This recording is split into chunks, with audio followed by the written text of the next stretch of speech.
You know, before the LSU game, I was planning on doing a video about how good Trey Dean has been this year. You know, something positive about this team, but I can't do that anymore. And I have to tear up everything I was planning on doing with that video because the Gators are absolutely bad right now. There's one man to blame for all of this, Dan Mullen. His time at Florida has been interesting. He's got them in a better shape as a program than Muschamp and McElwain did, but it's still not great. During his time, he has gone 1-2 against Georgia, 2-2 against Kentucky, 1-3 against LSU, 0-2 against Alabama, 6-7 against top 25 opponents, and 2-6 in the last 8 games against Power 5 opponents. Not the Gator standard. And right now, he's on a hot seat, and rightfully so. Even I have advocated for him to be fired. In fact, I was planning on making an anti-Dan Mullen video after the Kentucky game, but I was way too busy with college. But instead of just bashing him in this video, which trust me, I will do, but I will also talk about the problems the Gators have right now and how Mullen can fix them so maybe he can win the fan base back.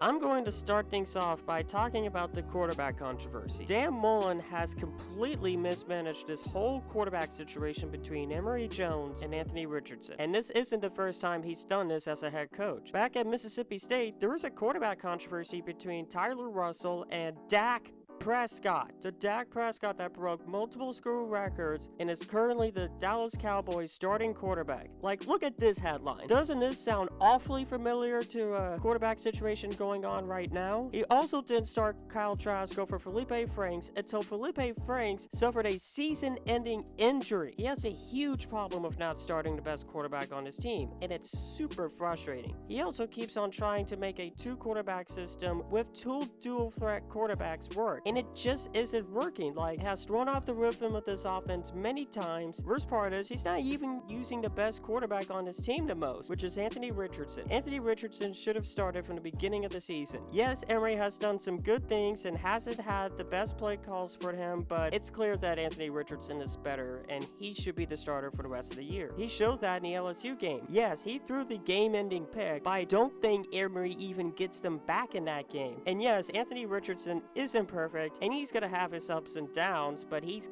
clearly the best quarterback on his team. Mullen should do what Lincoln Riley did last week and start the best quarterback on his team. The only thing he has to lose right now is his job. And when you do start Anthony Richardson, only bring in Emory if the Gators are blowing out an opponent or if Anthony Richardson gets injured. Enough with the 2-quarterback system, you old mother.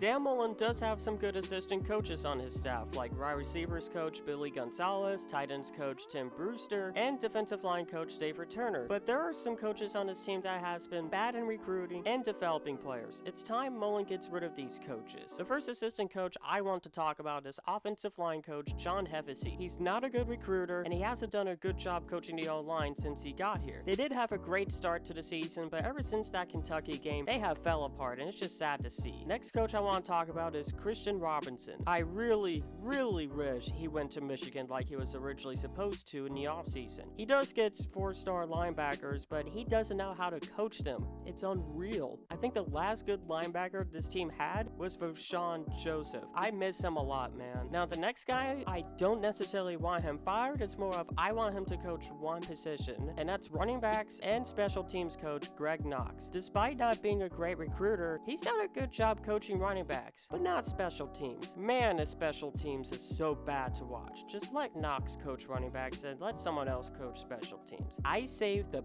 best for last. Todd Grantham. Oh yes. I hate this mother. He's a huge reason why this defense is so atrocious. He doesn't know how to use players. Like, I really feel like Chris Bogle and Mohamed Diabate aren't playing the right positions. His scheme and play calling is so bad, he completely misuses blitzes and soft zone coverages. I know what some of y'all are gonna say. The players aren't good, or they don't fit the scheme. Okay, why did he recruit these bad players? Why hasn't he done a better job of coaching these bad players? Why is he recruiting players that don't fit his scheme? Why doesn't he use a different scheme? Diabate said some things that really interesting. Like when he was asked about if he was confident in the defensive scheme, he said this: "I'm confident in my teammates' ability to play hard. I'm confident in my teammates." He was also asked why Florida didn't make adjustments, and he said this: "We made the adjustments we were given to make. It seemed like they were hitting with a similar scheme. We had who who we had in the box. When a general asks me to shoot, I shoot. I don't ask questions. That's y'all's job. It sounds like to me he's fed up with Grantham, and he wasn't the only guy to call him out without saying his name. Former safety Sean Davis replied to a tweet LaMichael Pirine had about the defensive backs and said, "Chill, they had us out there playing quarters like man.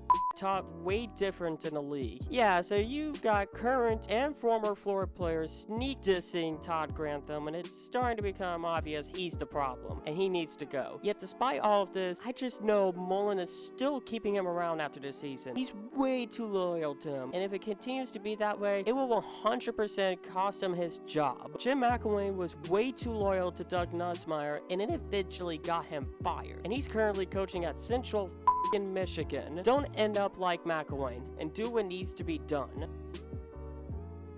Now, I want to talk about what Mullen needs to improve on himself. He needs to start calling better plays. This year has not been a terrific year for him in terms of play calling. He's way too conservative when he doesn't need to be, and on important drives, there's a lack of urgency, and you can't have any of those things happen in the SEC. Start making better in-game adjustments and call less gimmick plays with Anthony Richardson. They don't work anymore. In the LSU game, it showed that he does much better when he gets normal play calls. Also, recruit better. The talent gap between some teams is starting to show, and it may get worse the next couple of years if Mullen and his staff continues to recruit the way they do. Also, maybe once in a while start holding some accountability. I mean, good lord, we know you have an ego, but please actually realize that you aren't as perfect as you think you are. Well, I said everything that needed to be said. Let me just look at the schedule, see how this team could finish out this year. Let's see, next week we got a bye, and then we play...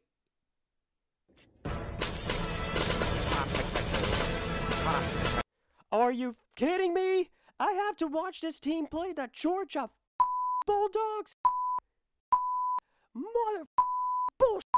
God damn it, we're so getting blown the out by these guys. I'm just gonna watch something else. I don't think I can handle playing these mother.